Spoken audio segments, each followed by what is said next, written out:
Sa atong tubag sa Salmo, sa atong tubag,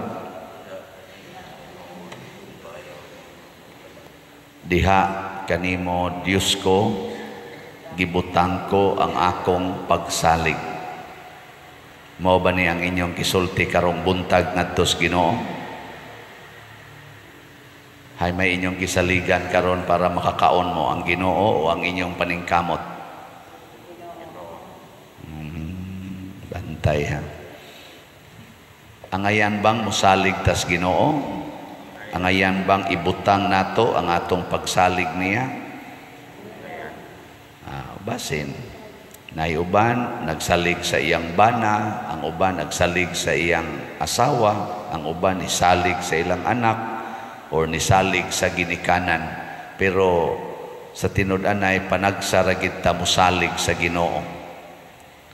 Muna si Jacob, kay di amang kaito niya klaro ang Ginoo atong panahona, diri sa unang pagbasa, murag naapasad siya kondisyon nga gihatag sa Ginoo. Ingon siya, kung imo kong panalipdan, kung makauli ko sa amo, tuo ko nimo. Kung tumano nimo ang akong mga plano, tuo ko nimo. Mao ni ang atong gitawag og level sa pagtuo. Kana bang conditional? Basta Lord, makapasar ko exam, tuo gyud ko nimo. Ana. Basta mabuotan ning akong bana, din ani magbisyo, tuo gyud ko nimo. Nga Ginoo gyud ka. Saman, naamoy kondisyon nga gihatag sa Ginoo o wa? Ay, klaro. Mao na, gipakita sa Ginoo dinhi sa atong ebanghelyo, nothing is impossible with His power. Ang wa gyud maayo nga babae nga gitalinugan, naayo ra dayon paghikap niya sa bisti ni Jesus. Ayo dayon. Ang kadto sang bata nga bag-o pang namatay, 12 anyos, gikuptan ra kamot. Lakaw dayon. Buhi dayon. So wa gyud imposible sa gahom sa Ginoo. Muna tungod aning gipakita unta ni Jesus, angayan gid unta ta nga motuo bisan unsa pay iyang isulti.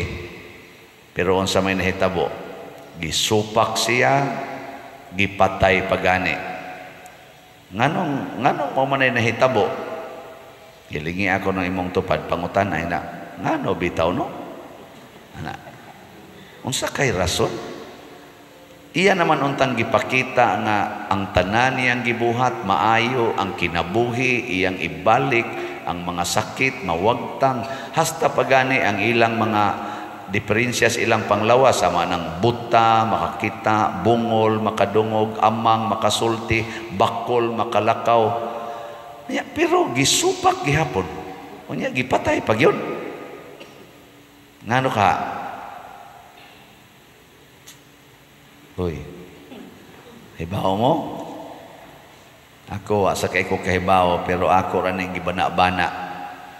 Tungod kay muingon manggod siya, usba ang imong kinaiya, ipahaom sa ako, diha dapita ang ato. Kay nga to, kitang mga tao, ganahan kitang mo pahimos, kana bang siya maoy muhatag sa atong ikinahanglan, pero muingon na siya na kinahanglan ko ani, din ata muhatag, mga daw manggod ta.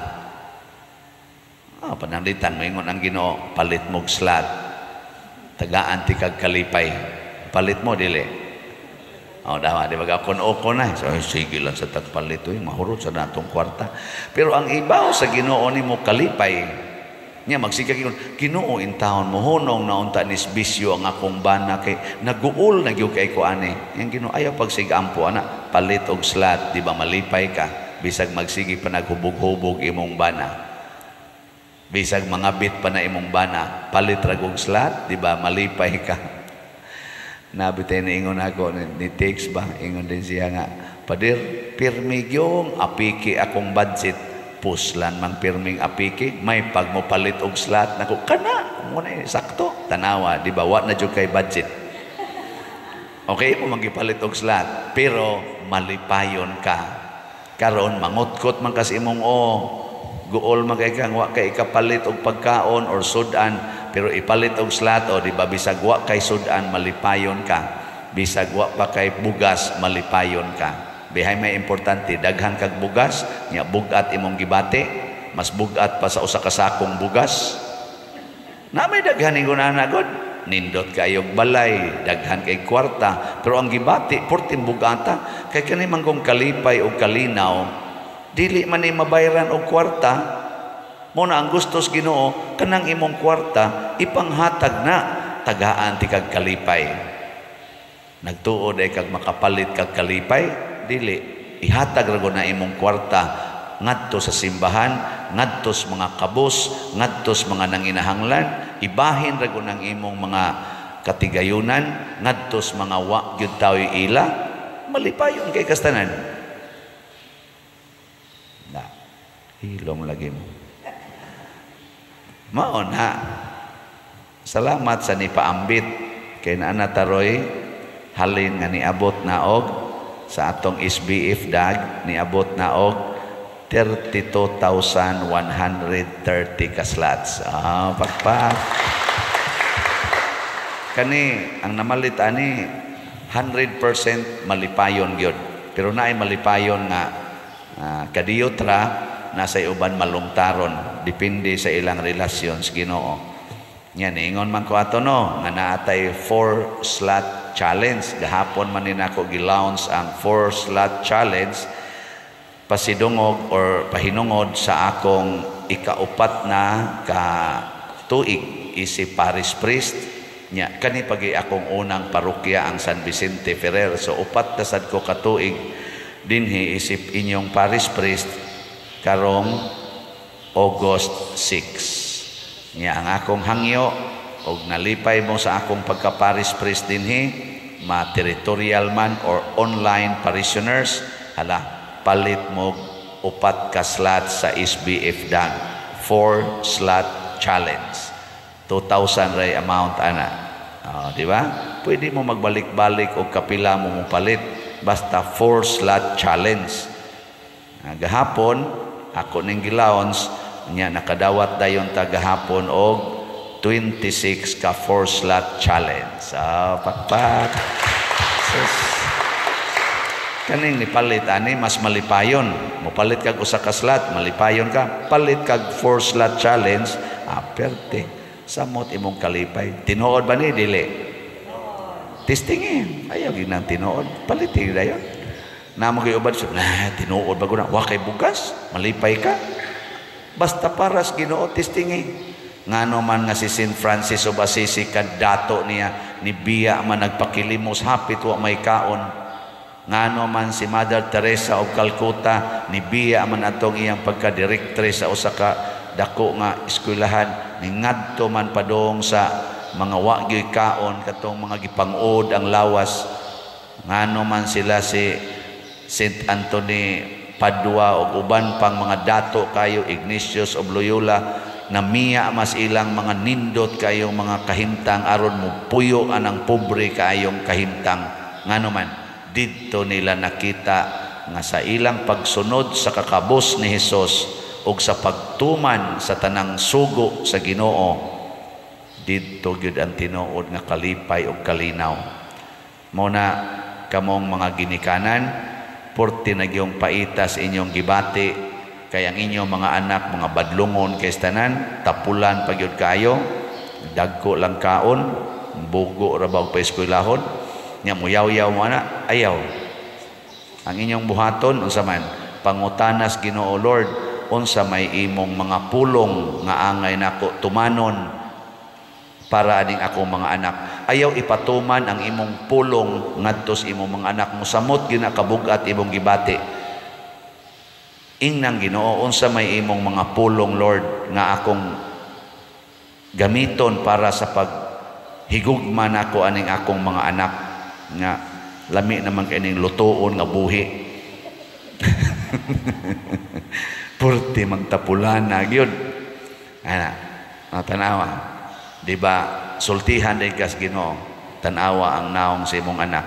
Siya hay man na maliwat, liwat sa imong bana. liwat kay sa akong bana Lord nya nganong nanganak bana nganong nakaanak man kaana kay imo mang gihigugma ang imong bana higugma ang naghimo higugma sad ang bunga ingon din ka adto na lang kumugak ko sa akong bana gakos din ka sa imong bana susdong ang atong produkto tadawa pertigyog tapulana ingon day imong bana maghimo lang tag bag-o day himo na sa mong bag-o sus tapulan lang gyapon pero unsa may ako amo kasuhay ng panganak pero unsa may mga pulong sa Ginoo ang kanibiyang pulong sa Ginoo mga imposible kaayo ang iyang ipanulti pananglitan kadtong kuan ko ba mura ko gipanis akong gitrabahoan nga gihagbong ko sa rating bisan og excellent akong rating giilisan og average mao pa gitong panahon na nga ang akong maguwang na paralyzed so duha na kabuk akong paralyzed niya kay gihagbong man ko sa rating for some reason nang ako rang mga superiors mo nahibaw dili ko ma-promote di ko ika-recommend og promotion for at least 1 year dili ko makadawat ana mga cash incentives wa gyud hasta pagi kanang gitawag na mug step increase wa na gina di ko nako madawat for at least 1 year purti gina kong hilak dito sa Adoration Chapel sa Santo Rosario ni ana ko sa Ginoo Lord nganong ingon ani man ni kung kanus ako nang inahanglag kwarta para isuportas akong duha ka masakiton imo naman nung gikuha hasta ang mga posibilidad nga ako untang madawat nga moarang-arang akong income simple ra kay Ginoo gitubag nga nakapahupay sa akong bugat nga kasing-kasing ingon siya this is salvific suffering pinaagi sa imong pag-antos daghan ang mga tao nga malipay nindota ingon dayon ko mao din salvific suffering balik din ko sa akong opisina ingon ko kani salvific suffering agas akong luha usahay ug wa na ko ikapalit og tambal salvific suffering hangtod karon ako nang gigamit kadugay nato 1992 hangtod karon gigamit na nako kada gid damag sa mga kasakit nang magtinarong ko akusahan ko dihapay kausa nga giakusahan ko nga nangawat kuno kog 1 million sa na-assign na nako nga establishment sa simbahan nga 40 taon akong paningkamot nga mulambo giingnan pagyud hinuon ko nga nangawat og 1 million ako pastilan hapit manggani ko way kaon ngawat mahinuon nako subaya lang na ninyo god kadang na accounting diha di man sa nila ipa-audit basta lang yun gi-accuse ka namo ngawat kag 1 million hilak na sad ko ato maingon na lang sad ko salvific suffering dinhi sad no di ba inyo sa ko din binuangan hihilak na sad ko ingaw na sad ko salvific suffering kada ginakusulti ani muluag akong dughan assign kong prisuhan partisan akong guula ato nganong gihimo ra kong guest priest na sus nako nganon taong guest or resident priest ra man ko nga ni amang ko kanang word nga resident priest gisakitan gyud kay ko ana nya gi-assign pa kog prisuhan nga wa na gid intay kolekta pertigyo na kung murag nag-uol ko ba pero niingon na sa ko salvific suffering di ba murag imposible kayo kisa ko ganahan na